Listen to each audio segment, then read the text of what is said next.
hard for me to talk and do that at the same time. So I'm going to go ahead and start. And JJ kind of already gave me a little background about me, but these are my committees, and I wanted to mention some of them have changed since I think I need to update my website. But so this year I serve on appropriations, health and human services, K-12 education, the ethics committee, and then the Military Veterans Affairs Committee, like she mentioned. So I focus a lot of my legislative work on public education, of course, since you saw that's kind of where my background is and why I really decided to run for office back in 2018. At the time, I was serving as the Wake County PTA president, and I was serving on the state board for the North Carolina PTA as our state advocacy chair. So I come from organizing, kind of exactly what you guys are doing. As far as just getting parents and teachers together to fight against things that were going on in the legislature. And at the time, back in 2017, if you remember, there was some bad bills going through around like class size mandates and those kind of things. And so we organized a lot of people around that at the time.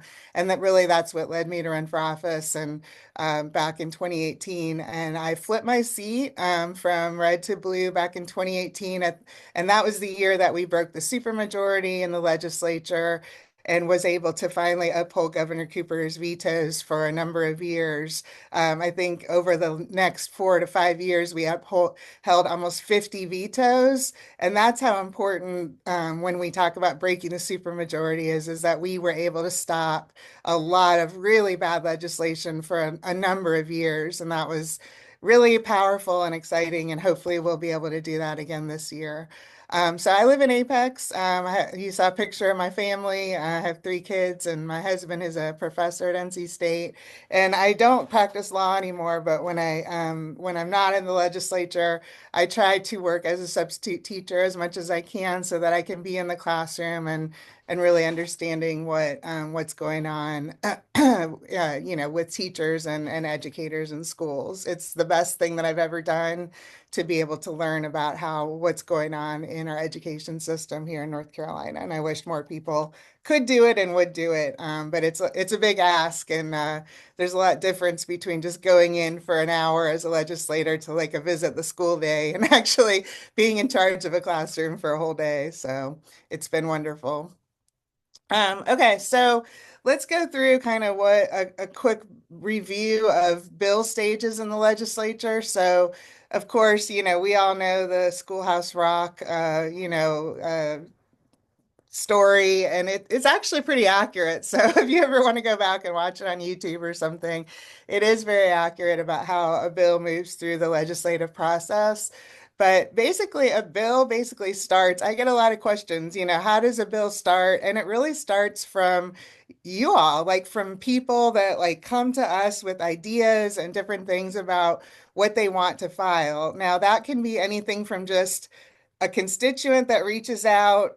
For example, I'm working on a bill right now around tattooing laws because this woman who runs a tattoo studio is really concerned with the fact that people who are giving tattoos don't have to do any training around bloodborne pathogens. And she thinks that's really dangerous and that people who are doing tattooing should know how bloodborne pathogens are transferred from person to person. And that sounds like a very reasonable thing. And so I'm working on a bill with her to add that to the tattooing laws in North Carolina. So there's a good example of just a normal person who came to me and was like, I really want to do this. And I thought it was a great idea because I don't know everything about everything, right? And no legislator does. So I hopefully that empowers you all to like, if you have ideas about things that you want to change in North Carolina, the very first step is reaching out to either your legislator or somebody who is like really may be active in that area. Of course, I file a lot of bills around education, reproductive rights. So I get a lot of people reaching out to me about those particular issues because they know that's something I work on a lot.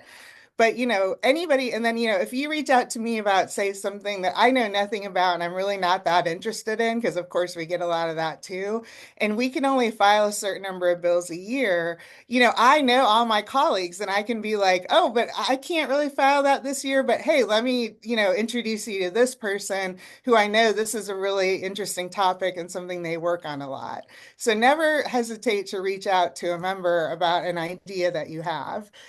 So after, we get these ideas, what we do is we reach out to our bill drafting staff at the legislature. And we have a fantastic staff at the legislature. They're all nonpartisan, and we have different divisions that work in the legislature, including the bill drafting division. So what happens is we send a idea to the bill drafting division. They assign it to a specialist who works in that particular policy area, and they work with us to write the bill. They write all like the legal language. They find the statute that it would fit into. And they do all like the hard work, as I say, and they put it in a form that would fit into our general statutes. So then what happens next is that we introduce the bill, whether we're in the House or the Senate, of course, and every bill in the North Carolina legislature to pass the chamber has to be read and passed 3 times. So the very first reading of the bill is called the first reading. Every bill gets a first reading. And so that's technically, I mean, literally just the clerk stands up in the chamber, reads the title of your bill, and then the Speaker of the House and the Rules Chairman of the House assign that bill to a committee. So this is where it gets complicated, and I'm going to go in a little bit to that into the next slide. But the bill is assigned to a committee, and then it goes through the committee process. And in the committees, and I'll talk a little bit about that as well, is that's when you're like hearing, the bill sponsor, the person that's sponsoring the bill, presents the bill at committee. The members of the committee can ask questions and different things like that. And I'll talk a little bit more about committee work in a second. So say your bill goes through all the committees and can be assigned to more than one committee. So it can be a very long process. I've seen bills assigned to 5 committees. So I mean, that is a long, arduous road that bill has to go through. And it has to do that whole process by a date called our crossover deadline. So every bill in the legislature has to cross over from one chamber to the next by a certain date. And this year, the crossover deadline is May 8th. So if a bill does not cross over from one chamber to the next by May 8th, it's essentially dead. So that's a really important date to, be aware of. And as the legislative session keeps going, things are going to start getting really, really, really busy as it gets closer to that crossover deadline. And sometimes I've been in the legislature where we have been at the legislative building till midnight on the crossover deadline date because we're trying to get all these bills passed and crossed over to the Senate by midnight on that date. So we'll have some really late nights, probably around May 8th, that you'll see us there very late at night. So if the bill goes through the whole committee process, it reaches the floor for debate, and then it's debated by all members of the chamber, and then of course voted on the floor of the House. And I'm going to talk mostly about the House. The Senate is very similar in their process, or exactly similar. So I'm not going to talk about each chamber, but I'll just know that it's the same thing in the Senate. So if the bill passes the House, it moves over to the Senate, and then it goes through the exact same process. The Senate assigns it to committees, and then it goes through the whole committee process again, and then it comes to the floor of the Senate for a vote. So they can, if they want to get the bill quickly through one chamber, it only has to go through one committee. And the last committee that has to go through is called the Rules Committee, which you'll hear a lot about. And that's why the Rules Committee chair is one of the most powerful members of the legislature because they control all the bills that run through their committee. I mean, every bill that has to be passed has to go through their committee, and they have the decision power to either hear that bill or say, we're not going to hear that bill in our committee. So, and I'll go through a little bit in a second about what happens when a bill is referred to rules, and that's the very first committee it goes to, and the only committee. That usually means that that bill is never going to be heard from again, and it's going to die in that rules committee. So if the bill happens to pass both the House and the Senate, it of course goes to the governor for signing into law or a veto. Now this is say the governor signs the bill into law, it's all great. The process ends, of course, and that becomes law. Now the complicated thing is when he does issue a veto, and that's probably going to be happening here in the next few weeks because there's some really bad bills that are going through the legislature right now that I will touch on in a minute. So if Governor Stein issues a veto of that bill, first of all, he has 10 days to issue the veto. So you may not see a veto happen right away because sometimes the governor is in contact with the House and the Senate Democrats, and I'm just going to say Democrats since we have a Democratic governor, and he is making sure that we have the votes to sustain that veto. So sometimes he gives us some time to kind of whip the votes and make sure that like we have all our ducks in a row before he goes ahead and issues that veto. Because the minute he issues that veto, the veto override vote can be put on our calendar like the very next day. And so we need to make sure, one, that we have our members that are going to be present for the vote. And so, like, say we say, well, this person, has a medical procedure or something, and they're not going to be there, then he might hold that veto until the very last minute that he can to make sure that that person is back, present for the vote of the override.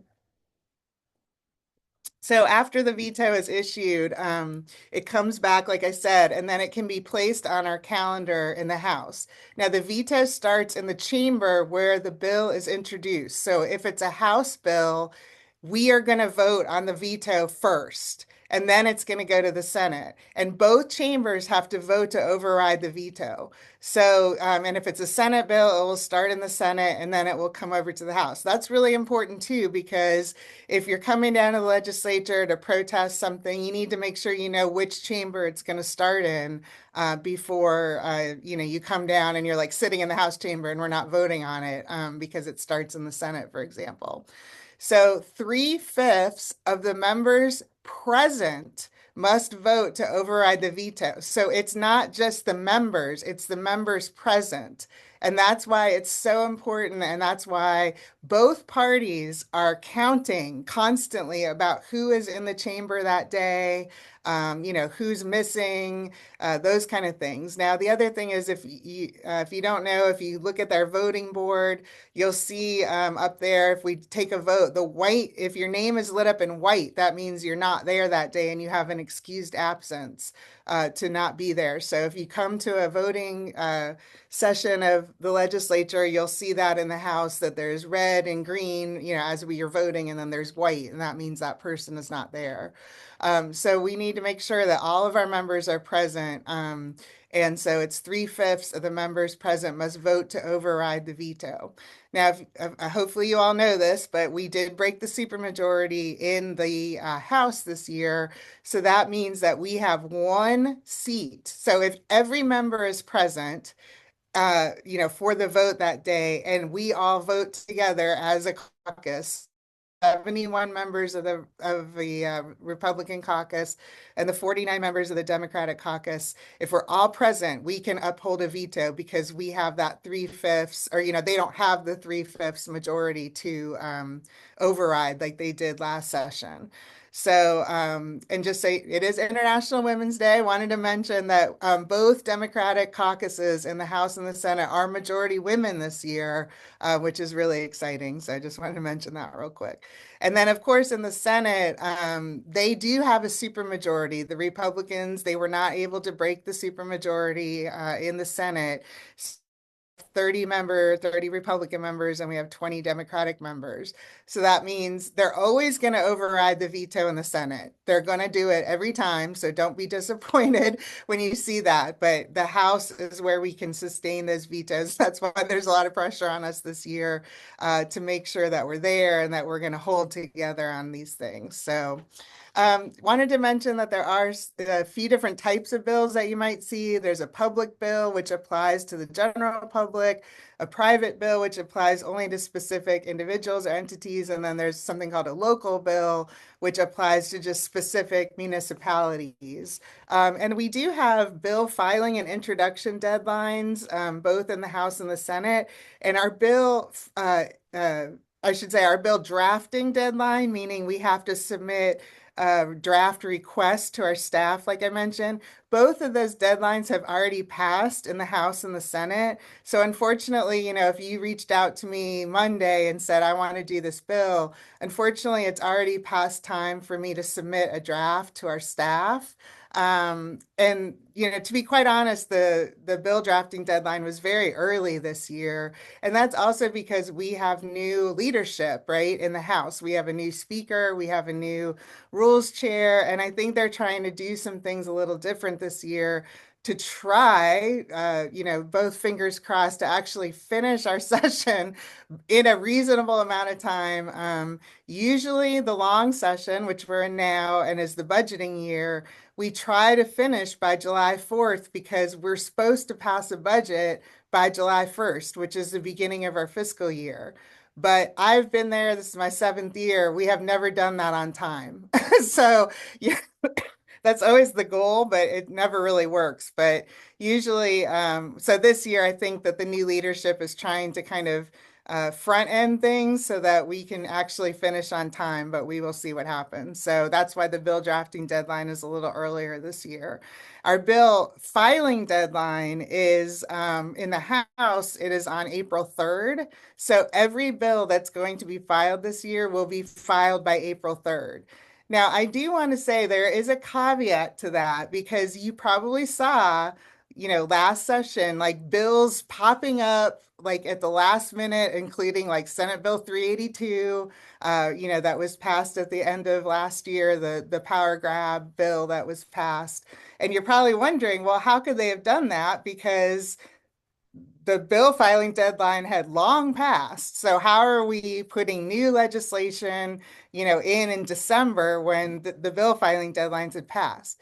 And that's because what you can do is you can take a bill that was already passed or filed and gut it, and then put all kinds of language through amendments to basically change that bill. So when I say that bills, the filing deadline is April 3rd and you won't see anything new, there's definitely an asterisk on that because what the Republicans have been doing is taking bills that they're not that interested in, like, maybe small things like a local bill on, some, changing elections in some small town, and they'll gut the bill and they'll put all new language in. And that is a vehicle of how they can get new language in a bill and kind of circumvent these filing deadlines that I mentioned.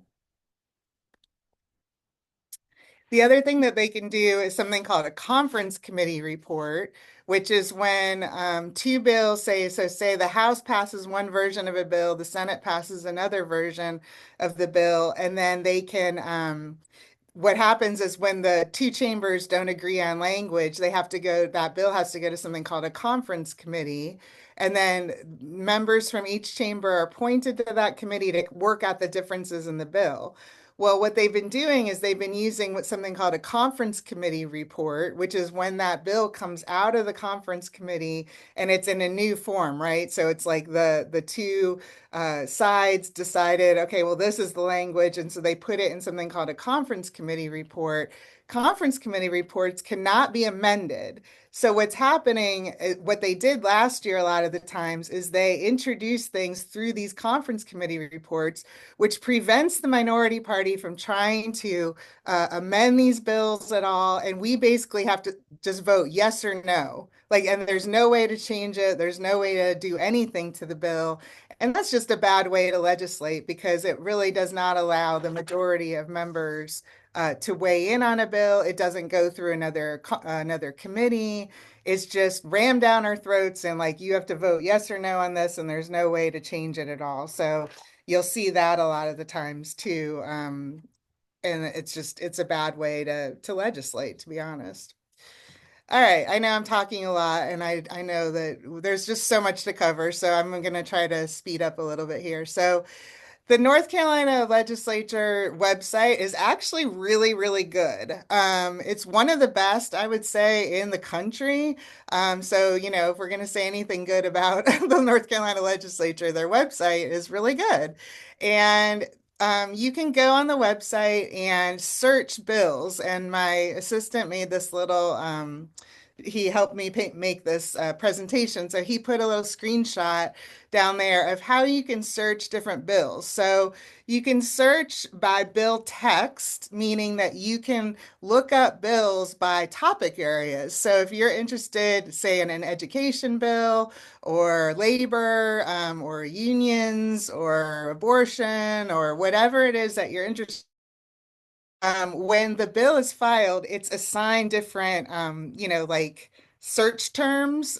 So and the reason that they do that is so that you can look it up through the website. So you can do that through bill text search.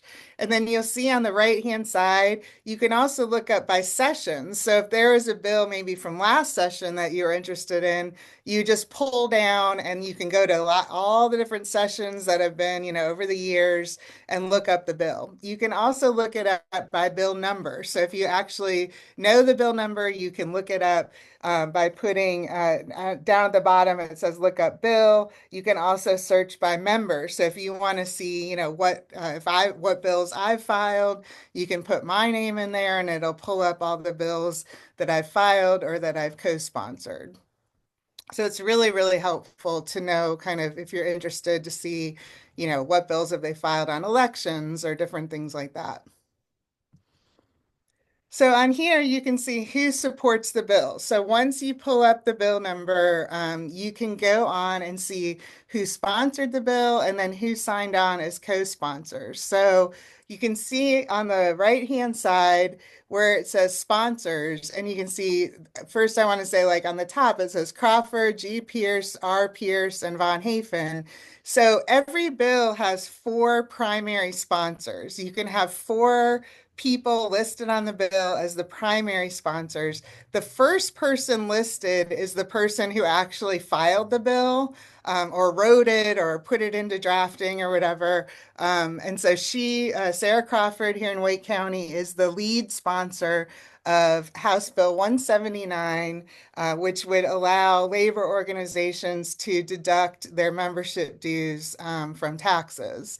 So, and then all the other members that are listed here are considered co-sponsors. So what happens is when a bill is filed, members have 48 hours to sign onto the bill as a co-sponsor. And so we have a dashboard that we use, and we go on the dashboard. So every day during bill filing, I go on and I read through all the bills that have been filed for that day.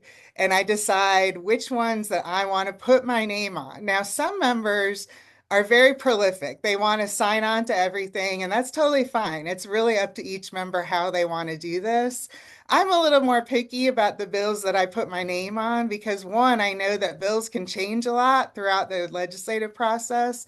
And so, I want to put my name on things that I really support, that I think, my constituents would support. So I'm a little bit more, I don't know, picky is the word, but I really go through and I read them really closely. You'll see other members that co-sponsor like everything, maybe all the Democratic bills. I don't do that, but that doesn't mean I don't support the bill. It's just I'm a little bit more picky about the things I actually want to put my name on, but it's really up to each member how they want to do this. So you'll see all these people, and these are almost all the Democratic members of our caucus, signed on to this particular bill. Now, the other thing is you'll get, like, say the ACLU, or not the AFL-CIO really supports this bill. So this really good time for advocates, for you all. If you see a bill that really support, that 48-hour period is a really great time to reach out to members and be like, hey, this is a really great bill. I really think that you should put your name on it. You should co-sponsor it. Because the more people that are signed on as a co-sponsor, it indicates more support, right? And so, like last session, well, every session I file the ERA bill so that North Carolina can ratify the Equal Rights Amendment. And it was really one of my biggest goals is to have every single Democrat sign on to that bill because I thought it was really, really important to do that and to show our support for the Equal Rights Amendment. And so I was going around whipping people, not whipping literally, but like whipping votes, like, trying to get all my colleagues to sign on to the bill, calling them, emailing them. Okay, you've got, 3 hours, you got to get onto your dashboard and, and co-sign this bill. And so we got every single, member in the House and the Senate to sign on to it. And then we can talk about that, right? Every Democrat supports the Equal Rights Amendment. So, it just kind of depends on the person that's filing the bill, how much they want to put effort into that, how important it is to them to like have people to sign on to it. And then also to, groups, advocate groups and stuff who want to see members sign on. All right, so let's go on to the next one. So the next thing is the tracking the bill. So basically what happens is that every bill, once it's filed, there's a history. So if you go on the bill page and it'll tell you the date that it was filed. So this particular, bill was filed on February 24th. And then you'll see it says past first reading. And I mentioned like that before that every bill has to pass three readings to get, through the chamber. So every bill will pass a first reading. So don't look at that and be like, oh, yay, the bill passed. That just means that it was read into the House record, basically. And then it's, excuse me, assigned to a committee. So you see here, unfortunately, this bill was only referred to the rules, calendar, and operations of the House committee.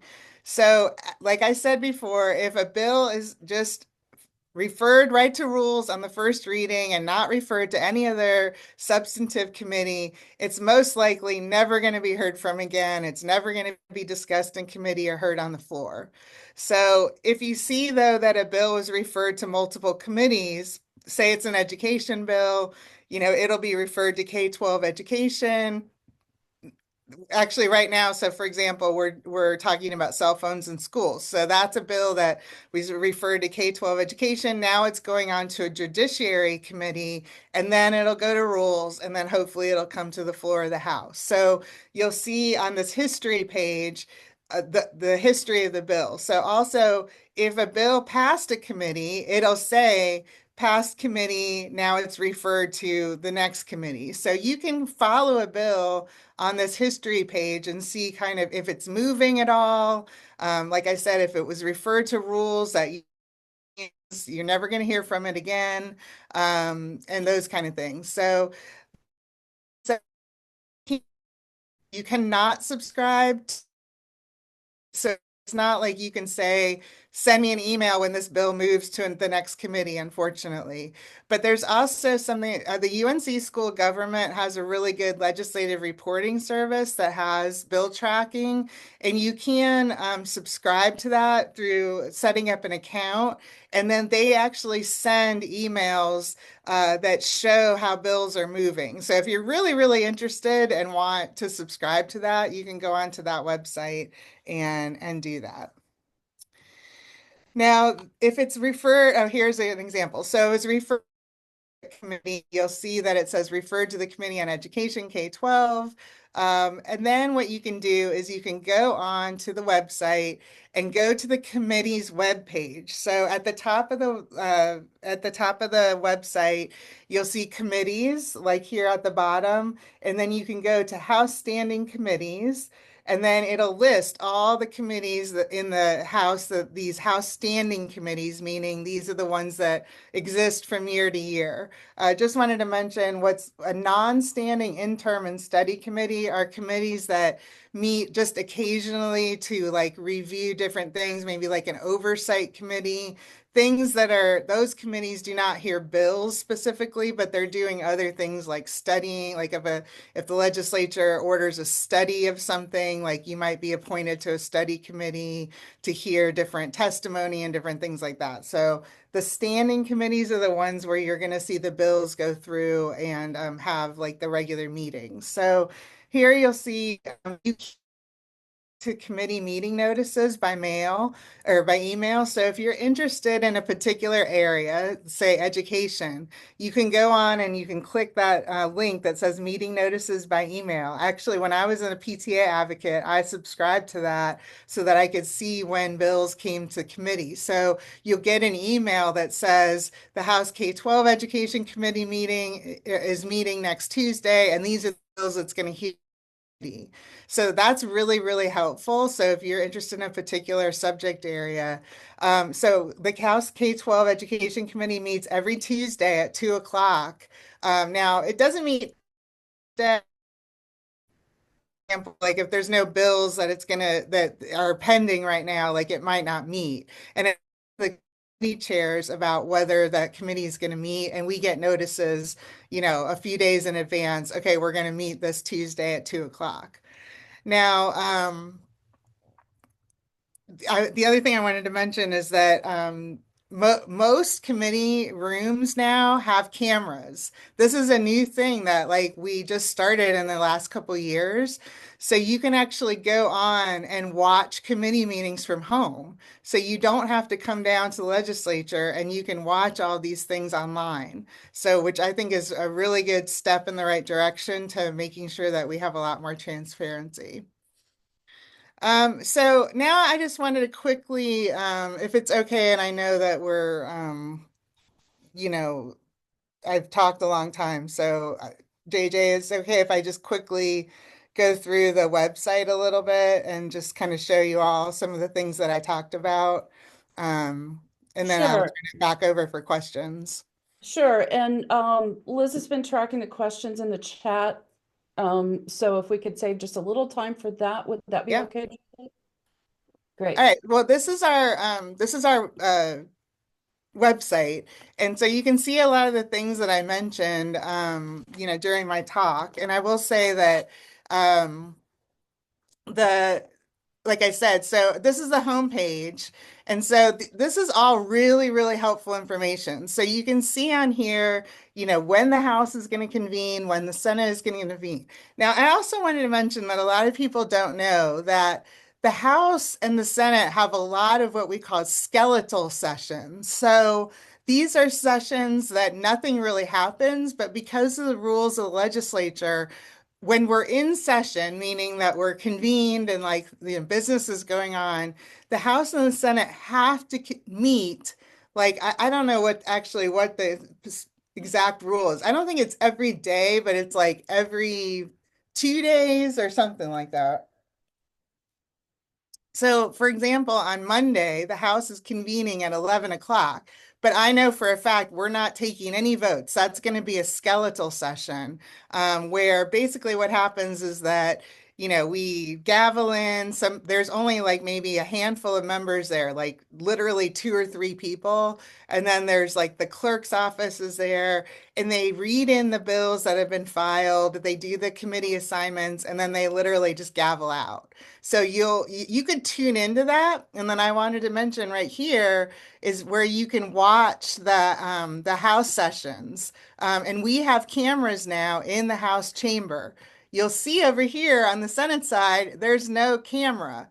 The Senate does not have a camera. It makes no sense. So the House is, is much more transparent, and we have cameras that you can watch our sessions. But unfortunately, on the Senate side, you can only listen, which is crazy to me, but hopefully that'll change at some point. But even on Monday, if you wanted to tune in at 11 o'clock and just watch a skeletal session, you can see kind of what happens. And they literally last probably 5 or 10 minutes. But so if you scroll down here, the legislative calendar is really good. So if you're interested in knowing what's happening for the week, you can go on here. You see all the cameras. So these are all the different rooms and the calendar or the cameras that are in those rooms. I am on the Military and Veterans Affairs Committee, and it's meeting on Tuesday at 10 o'clock. So you can go on here. I'll just click on this real quick so you can see. So here's all the members of the committee that are going to meet on Tuesday. Here's where you sign up for notices. Here's where you can watch the meeting. And then if you click on documents, you'll see these are all the bills that we are going to hear at the committee on Tuesday. So it's really, really good. I mean, you can see that, they've made it easy, I think, to navigate. And you can click on here and see, all the different bills, the agenda, and those kind of things. So that's a good example of that. And then I also just wanted to mention that another thing on the calendar that you can watch that a lot of people are interested in are press conferences. So you can see here that Sarah Crawford is having a press conference on 11 o'clock on Tuesday. Here's the camera. You can watch and see, the press conference. So if there's a topic that you're really interested in, you can do that. And then if you click on more events, you can see, the calendar goes out pretty far. So like here's Wednesday, there's another press conference Wednesday. Wanted to mention you can see here on March 25th, I'm having a press conference at 12 o'clock, and we're having a reproductive advocacy day that day. So mark your calendar if you all want to come down. Planned Parenthood, Equality NC, Pro-Choice North Carolina, a bunch of different advocacy groups are having an event that day. So you can, JJ, I'll try to get you some more information on that you could put out to your members. And then we're having a press conference to roll out all of our proactive reproductive bills for the year. And then on Wednesday, on March 26th, the very next day, if you want to come down again, that is going to be the day that the North Carolina ERA Alliance is having their advocacy day, and we're going to be rolling out our ERA bill for another year, and they're having an advocacy day that day. So I'm doing a press conference again that day on the ERA. So I will send you all that kind of thing. So I will stop there. There's so much more. I encourage you to go onto this website if you're really wanting to get in. Here's where you can see all the committees, all the members, substantive information like the Helene recovery is all like right here. I mean, there's just a lot here.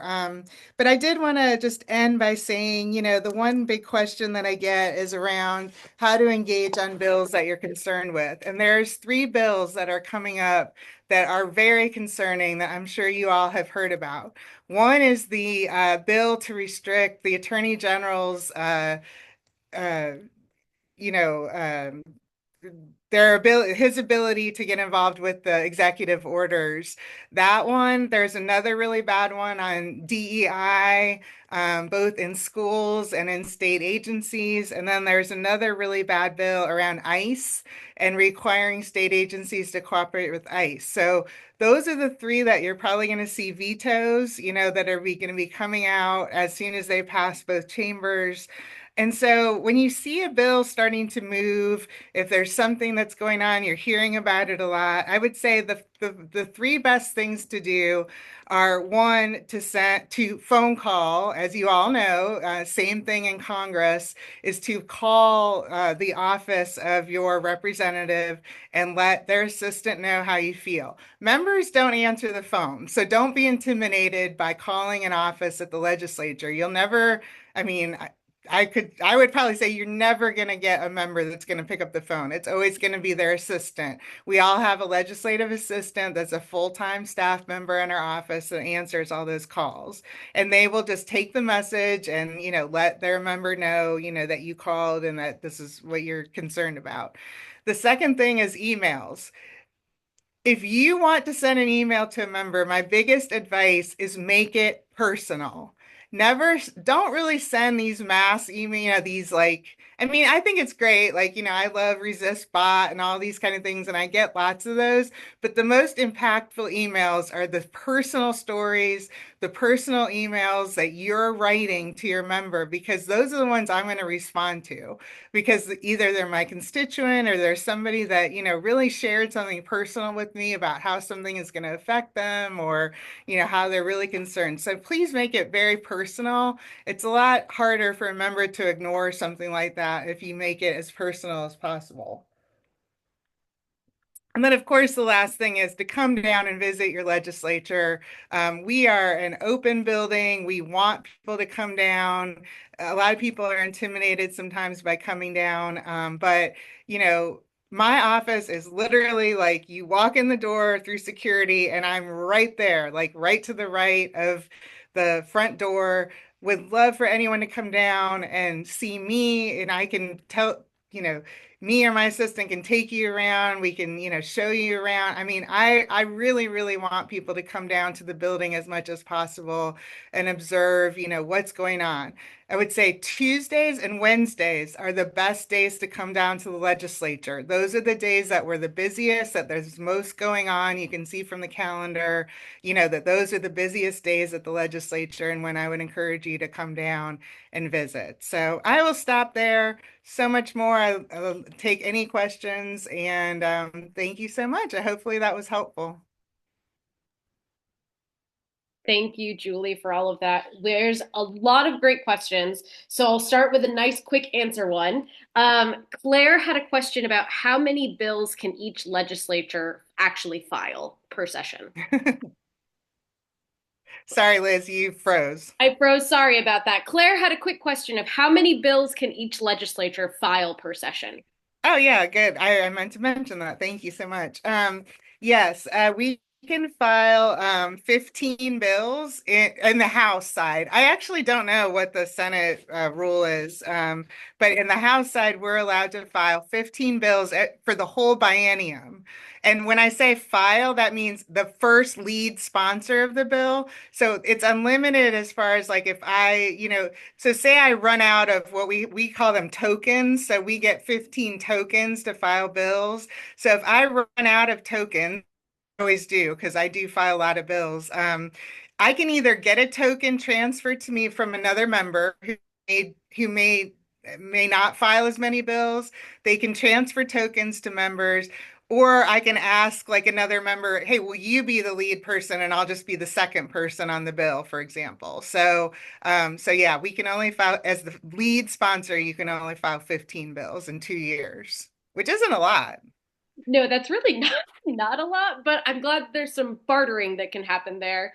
And sort of in a similar question, Jennifer asked how many bills are typically filed in like an average session, biennium, day? Do you notice any sort of difference when people are trying to file a lot of bills in a really short period of time versus they're sort of more trickled out? Sorry, Liz, you broke up again. Sorry about that. How many bills are typically filed in a session? Oh gosh, that's a good question. So you'll see as the bills are filed, like they're just assigned in numerical order. So you can kind of keep track of like how many bills have been filed. I think right now, so it's March, I think we're up to maybe in the 200s right now. So I think over like a 2 year session, I've seen us get up to the thousands. Like, so you'll see like House Bill, one like 1005, for example. So you can kind of just keep track, but I think I've seen it get up into the thousands over the 2 years. And that's just the House. I don't know about the Senate. That's amazing. Okay, I'm turning off my video. Hopefully that'll help. Um, kind of a combination of Katie and Laura and also JJ's questions. What can we do as constituents to either bolster a bill that we like, but we don't necessarily think will move forward, or in the opposite of that, to show opposition to a bill? Or if we know how you're going to vote and we agree with how you're probably going to vote, is it still worth it to contact you? Okay, I think you said, how do you reach out to different people as constituents? I would say that yes, I think it's still helpful to reach out to me, or your representative, even if you know, like, well, I know she's not going to vote for that gun bill, for example, like because I know she's, I know her position on guns, for example. I think it's still really important. I mean, honestly, as a member, I don't want to just hear all the negative stuff. Like I like to see that like my constituents are paying attention, that they're supporting what I'm doing. Because, to be quite honest, as a member of the minority, it's tough out there. I was talking to a group the other day and I said, you kind of like you go in there, get your teeth kicked in, and you got to come back the next day sometimes. And it's really important. For you all, just support us.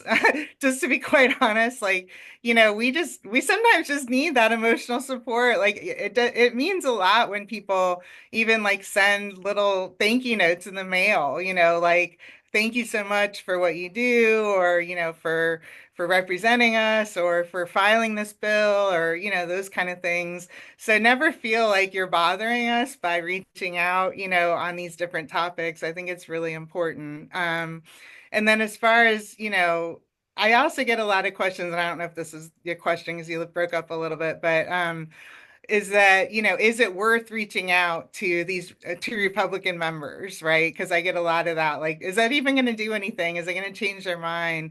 And it might not change their mind, but it's really, really important for them to know that you're paying attention. Because as they say, democracy dies in darkness. And if they're up there doing things and thinking nobody's paying attention, I haven't heard anything. I haven't gotten any emails or phone calls about this. So, they take that as like, oh, everyone must be okay with it. Even if they're not going to change their mind, I think, hopefully it gives them pause that like people are paying attention and they know the crap that they're trying to pull, and, they're not going to get away with it. And we have members, in our Democratic caucus that only lost their elections by a few hundred votes.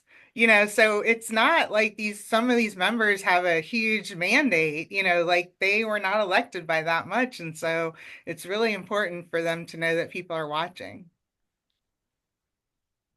I'll take over for Liz since her connection was a little shaky. So part of the first part of that question too that she was asking was there's certain bills that you guys are introducing that we do like, but we think are going basically just going to die, like go to rules or just it's not going to make it anywhere. Is there anything like big that we could do? Like for example, I saw the marriage equality bills. Like just knowing our majority, like that's not going to go anywhere, but we would love it to. Is there anything that we can do to try to get a push so it doesn't die in rules or like just doesn't die in a committee?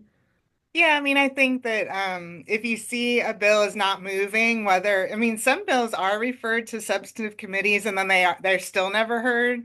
Like I've had bills filed that like, that actually were referred to say like a judiciary committee, the chair just never decides to hear it. That's when, you can reach out to the chairs of that committee and be like, hey, we really want this bill to be heard, kind of put some pressure on them to do that. I mean, a lot of times, of course, like, for example, like the marriage equality bill, we know that that's, never going to be heard and they're not going to take that up. So, you also have to think about why are we filing bills like that? Because a lot of people are like, why are you wasting your time, filing these things? But it's really, really important, at least for me, and I think a lot of my colleagues, to file bills on topics like that. So that one, like people know that we're fighting for these things and that they see that, we're actually taking action because a lot of times people don't see like the positive things that we're trying to do. So I would say, reaching out, you could reach out to the rules chair and be like, we really want this bill to be heard. I'll just be honest, like it's, they're not going to do it. But I just think, again, it's important to like let them know that like, what they're doing, that they're, holding this bill hostage, so to speak. And then also just, sending an email to like those sponsors and being like, thank you for doing that. Like, I think, thank you for talking about this issue. It's really important. And just as a side note, that is one of the bills that at that reproductive advocacy day, we're kind of combining with some the equality and seeing some of the LGBTQ bills as well, because, we know those are all a connected issue. Yeah. Oh, that's great. Thank you. And then the next question, Liz is texting me though, so I'm on my phone. So the next question was, uh, how and who decides which committees filed bills to get assigned to? That's the speaker and the rules chair. And I think probably their staff does a lot of that too, but like they probably have the final say. But yeah, it's all controlled by the leadership of the majority party, which bills they're going to hear or not. Now, the committee chairs have, if like I said, if the committee that it's assigned to, they actually have a lot of control over what bills are going to be heard in their committee too. That's why being a committee chair is, fairly powerful position because you're able to either advance a bill or not. So yeah, that's all decided by majority leadership. Okay. Next question is, how much influence does lobbying slash think tanks have on new legislation introduced? Yeah, it has a lot. I mean, in a positive and a negative way, right? I mean, so, I work a lot with advocacy groups and I do because I come from kind of like organizing and advocacy, I am very focused on working what we call an inside outside strategy. So I'm working with a lot of those I'm working with a lot of those, outside groups to because I don't want to just be like in the building and like just kind of like with my blinders on, like, oh, well, this is what I think is important because all those groups, they have their their policy platforms and the things that they want to see, us doing inside the building. So I do a lot of that. And that's why you'll see me do a lot of press conferences and a lot helping groups do advocacy days and like, get them in the building and those kind of things that because that's where I came from before I was there. And so I know how important it is. And when I was on the outside, I knew how important it was to have, my partners in the building. And at the time, when I was doing PTA, like I worked with Senator Jay Chaudhry and like people that I'm now working with in the legislature. So it's a really neat experience to kind of be on both sides of that. So yes, they do dictate a lot of like, not dictate, but they do inform a lot of like what we're doing. But that also goes on the other side and that, there's such big, powerful lobby groups that are down there. And really, you'll see that more on the Republican side because you'll see groups like last year with sports betting. Oh my God, like the powerful lobby groups that were pushing online sports betting, it was intense. Like they were down there all the time trying to meet with us and like get us on their side. That was such an interesting bill because there was really odd bedfellows because it was a lot of the more progressive Democrats were against it and a lot of the more very conservative Republicans were against it. So we were kind of like teaming up on a lot of these things because we were both against that bill. But anyway, so yeah, so they definitely are very involved, negatively and positively. Thank you. The next one is, what was the address for the UNC bill tracking website again? Oh, okay. Let me look. I think it was I'll put it in the chat after we talk. Okay. When I finish and you guys are talking, I'll put it in the chat. Okay, perfect. Um, Next question is there a way that constituents can assist with research for new bills being introduced, especially if a professional in a related field or relevant personal experience? Absolutely, absolutely, yes. Definitely get a lot of people, sending me different things about, topics that they're particularly either interested in or have that professional experience. For example, like the tattooing bill that I mentioned. I mean, I didn't know anything about tattooing laws, but like, she sent me like, this is what you have to do to be a tattoo artist, and sent me emails like, and sent me like links to the bloodborne pathogen training that we're trying to get in. So yes, I mean, definitely. I mean, I get people just randomly sending, constituents that are like, hey, I saw this bill, coming through. This might be helpful for you. I mean, that's all wonderful because I literally have one staff person. So the more people that I can have outside the building, and a lot of those advocacy groups that I mentioned, they're kind of like adjunct staff for us that like help us, with talking points and, those kind of things when we're getting ready to do like a press conference, like they'll help me with talking points and this and that. So yeah, if you see anything coming through that you're interested in, definitely reach out to your member and feel free to send them that information. Thank you. The next one is, can you tell us more about HB 192? All right, I have to look it up. Do you know what it is? I can also look it up. I do not know. I don't know I if the don't person know. in the chat Y'all, wants to say people it. think we know bill numbers, and I don't know bill numbers.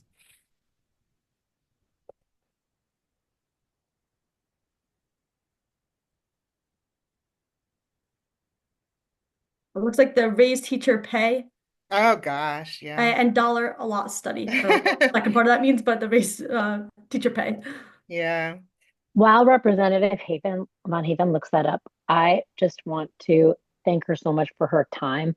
And I ran for North Carolina House 9 in a gerrymandered district. There was basically no way I was going to win unless there was like an act of God or some kind of scandal. And Representative Von Haven came out here and attended a fundraiser and spoke and helped me so much during my race. And I met so many other, especially women like that, who are in a position of power and are helping bring other people up with them so that we can build the bench. And so I'm just giving like an unabashed like thank you to her because I think everyone needs to know how awesome she is. So that's all. Thank you. Thank That's you so so sweet. much, We love it. Claire. And I give kudos to anybody running in one of those districts because it's thankless and it's not fun, but it's really important for people to run everywhere, even if you're in an uphill battle. So thank you for running, and hopefully you'll do it again. Um, so yeah, House Bill 192. So you know. I think I'm just jaded at this point because this bill was filed by Erin Pere, who, if you're from Wake County or anywhere around here, you know that she has not, she says a lot that she supports education, but she does the exact opposite in her voting and her actions. Um, to be quite honest, I'm a little bit jaded on this because I feel like it was filed. Well, one, it was filed by three members, Republican members, who barely won their elections last year. Representative Pere, Representative Cotham, and Representative Sheetzel, I don't even know how to pronounce his last name, who is our new Republican member in Northern Wake County who flipped Terrence Everett's old House seat. These are all very vulnerable Republican members who are now filing bills to raise teacher pay. So you know why they're doing it. Because in their next election, they want to say that they filed a bill to raise teacher pay. That's all it is. I did not sign on to this bill because I am just very negative about it because I know why they did it. And the bill is referred to appropriations, which basically just means that it's probably not going to, when a bill is referred to appropriation, any bill that appropriates money has to be referred to appropriations. And so, but in appropriations, we don't really hear individual bills. Like the appropriations committee is just to do the budget. And so, this bill is not going to be heard in committee. Now, whether they consider their idea in like the larger budget negotiation, that's another question. But the bill is not going to get passed, and the bill was filed for campaign purposes. so that they can say that they filed a bill to raise teacher pay and nobody can accuse them of not supporting public education. Now, I will point out another similar bill that was filed. Trisha Cotham, who is our, turncoat that flipped parties and gave the Republicans a supermajority last session, and then went on to pass SB 20, which restricted abortion access in our state, literally filed a bill to protect IVF. Now, I did not, this made me so angry because she has never supported reproductive rights. It was clearly done as a campaign tactic. And the other reason I did not sign on to the teacher pay bill was because I did not want them to be able to say this is I filed a bipartisan bill that was supported by Democrats to raise teacher pay because they did it for campaign reasons.